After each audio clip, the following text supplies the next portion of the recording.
Welcome to this tutorial on how to add text to a photo. So we have here our picture of Lodge Lodge. So let's open our browser and let's go to addtext.com. So as you see here, we can drag a picture directly from our computer. So let's drag our picture. As it is loading, and there we have it. So here it is, our picture. Here we have to write, in this case, we have to write the travel, enjoy, respect words.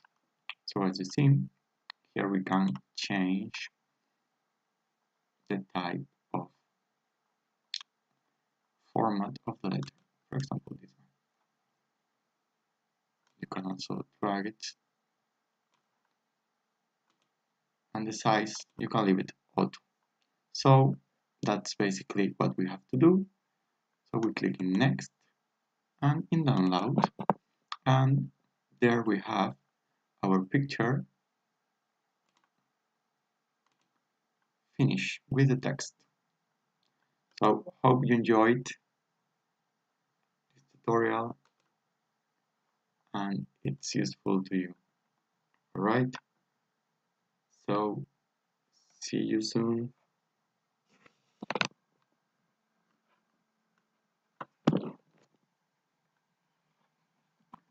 Alright, let me show you because it's in the other screen. So there we have it, our great picture. So that's all for me. Thanks for watching. Bye.